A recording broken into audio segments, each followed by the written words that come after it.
Hello, everybody. Welcome to the course Why the World Feels Broken and What Actually Fixes It.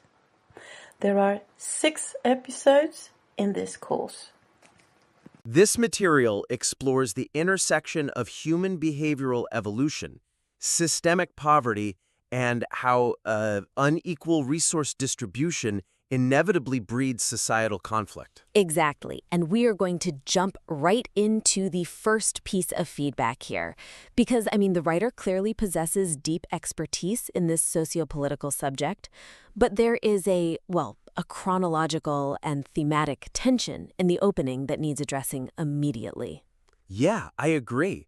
So a key theme running through this material seems to be the contrast between long-term genetic adaptation and modern systemic environments. Right. But reading through the opening paragraphs, it feels a bit like setting up the stage for a play about biological evolution, and then the actors walk out and, perform a script entirely about economic infrastructure. That is a great way to put it. It's like when geologists want to understand a landscape, they drill down and pull up these massive core samples, right?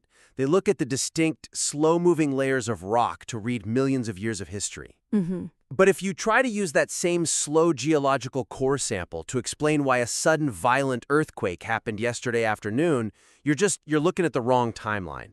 You're missing the immediate friction happening right beneath the surface. The distinction between long-term genetic adaptation and immediate behavioral responses to systemic economic factors blurs in the current framing. It really does blur, yeah. The material opens by acknowledging genetic adaptation over thousands of years, right? It details how different parts of the world require different resources for survival and how human DNA has slowly adapted to those distinct environments. Right, the whole evolutionary psychology angle. Exactly. Yet, almost in the exact same breath, the text pivots abruptly to claim that human behavior is fundamentally identical globally.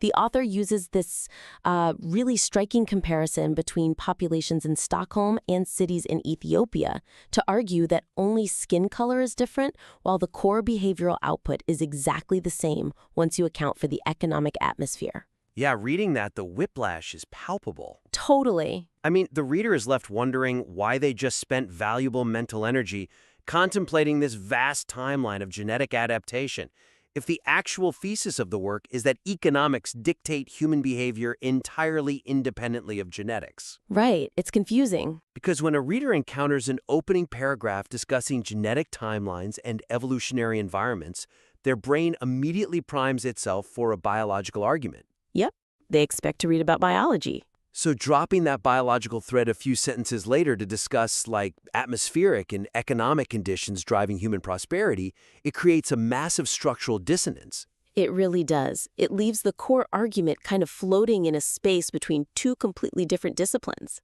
So how do we fix that? Well, to resolve this, the author needs to use the biological adaptation point as a deliberate contrasting baseline to highlight the overwhelming power of systemic economic factors, thereby anchoring the thesis firmly in systemic structures rather than genetics. Okay, making it an intentional contrast. Right. The goal is to make the reader understand that the author isn't confused about the difference between biology and sociology. Rather, they're purposely contrasting them to prove a specific point. But wait, doesn't establishing that biological baseline naturally strengthen the economic argument? By showing the vast scale of human evolution, doesn't it make the sudden impact of a modern economic system seem even more powerful? I see what you're saying, but I'm just struggling to see why we cannot just leave both concepts in the opening without strictly compartmentalizing them. the issue is that leaving them uncompartmentalized suggests they carry equal weight in driving the behavior we're about to discuss. Ah, okay. If the goal is to show that economic systems are the true behavioral drivers, the text has to aggressively subordinate the biological premise. Right. It has to take a back seat. Exactly. To execute this on the page, the opening needs a highly explicit transitional pivot. Like what? For example, the text could introduce the biological reality by saying something like, while humans have genetically adapted to diverse environments over millennia, our modern behavioral responses to wealth and poverty are driven almost entirely by systemic economic structures, effectively overriding our DNA. Oh, wow. Yeah, that creates a hard boundary line. It signals to the reader that biology is merely the canvas, but economics is the paint. Precisely. And from there, the author should position the Ethiopia and Stockholm comparison not just as an interesting observation, but as the ultimate undeniable proof of that transition. Right, framing it as evidence. Frame it by arguing that when the economic system changes, like when industrial development and wealth are allowed to flourish, human behavioral output universally mirrors those economic changes. So the geographical comparison functions as proof that the systemic environment is basically the apex predator of human society. That's a great metaphor. It consumes and overrides biological backgrounds when it comes to societal flourishing. It tells the reader that DNA might build the human, but the economy programs the behavior. That framing completely transforms a potential distraction into a foundational, load-bearing contrast. Absolutely. And building on that, once we have established that systemic economics, rather than biology, drive behavior, the next logical step in the material is evaluating how it maps the consequences of a failing economic system. Right. As I understand it from the notes, the argument here is that systemic poverty and resource exploitation by outside forces directly lead to war, broken laws, and what the author terms destroyed fundamentalism. Yes, that's the core claim there. The text paints this really vivid picture of a populace realizing they own nothing, that they're merely cogs generating wealth for someone else, and that they inevitably refuse to simply lie down and perish. The causal chain linking resource deprivation directly to violent social conflict feels rushed and bypasses crucial intermediate societal shifts. Really? Rushed how? Well, the text jumps directly from the premise of exploitation to the conclusion that a populace will naturally break the law and ignite wars. Okay, yeah. It skips the entire psychological, economic, and institutional breakdown that occurs between the moment a person realizes they are impoverished and the moment they actually take up arms. I can see what you're going for here. Let's see how we can strengthen this. Because it seems like we jump from an individual having their resources taken straight into outright societal warfare. Is the connection really fully established? Not as it stands, no. But honestly, a fast jump might mimic the sudden, chaotic nature of a revolution.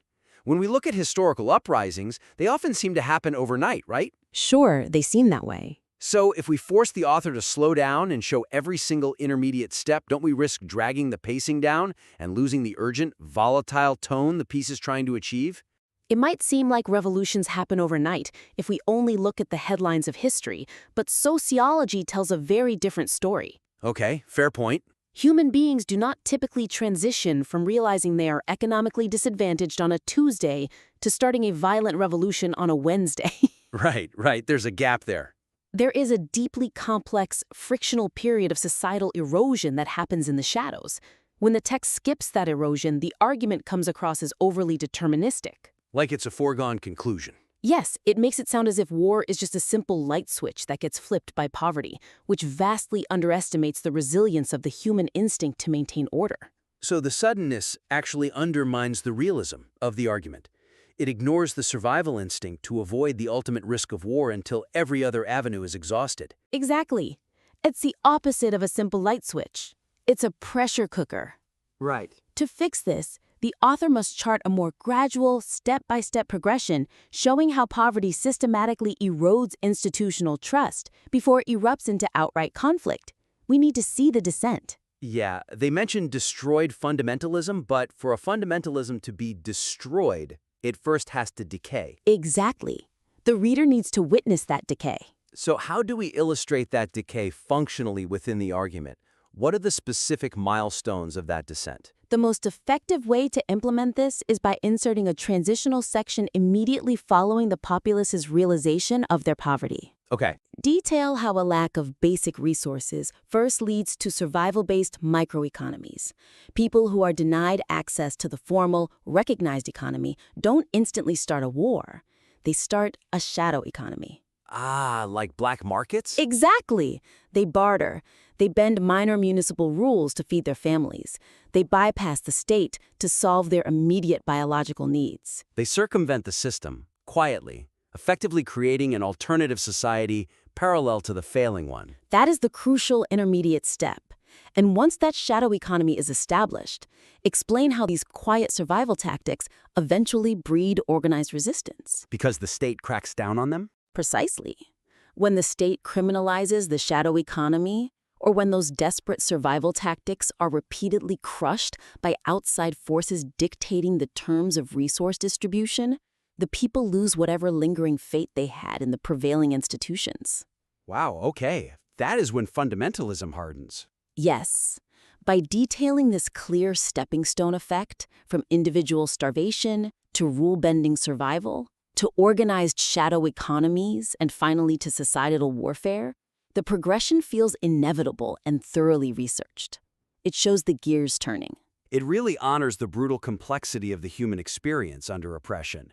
It demonstrates that violent conflict is not the first choice of the disenfranchised, but rather the tragic, inescapable conclusion of a long process of institutional failure. Absolutely. And speaking of illustrating these massive societal processes, to prove this progression from poverty to conflict, the material relies heavily on looking back through history, right? It does, yeah. The material makes a strong case for the repetitive nature of human behavior by highlighting, well, there's this wonderful metaphor of putting on thick reading glasses and penetrating history books like Superman to see repeating patterns. Yeah, the Superman glasses. It is a very striking visual representation of historical analysis. The historical evidence supporting the universality of human development relies on broad generalizations rather than precise, verifiable events. I see. The author references history through this Superman lens, claiming to look straight down into the books and see the shared logic of resource equity across all revolutionaries,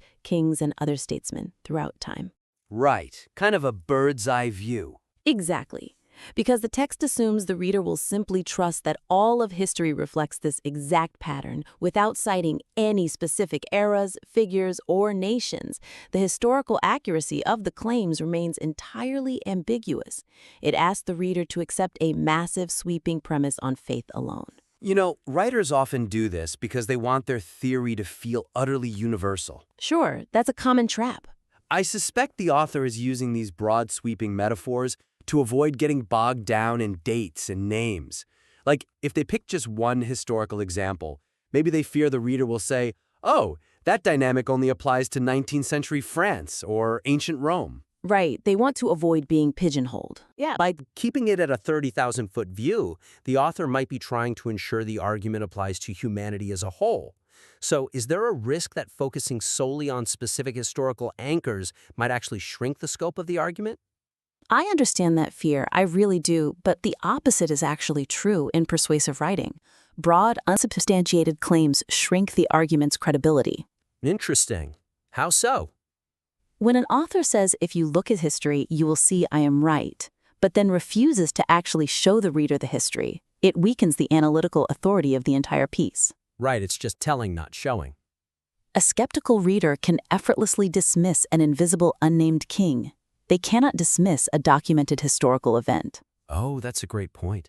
To solve this, the author must ground these sweeping historical claims by embedding specific, well-documented historical case studies that perfectly illustrate the core economic philosophy being discussed. So the macro theory requires a micro application to prove its validity. We basically need to see the theory operate inside a closed historical laboratory. That is the only way a reader will fully buy into it.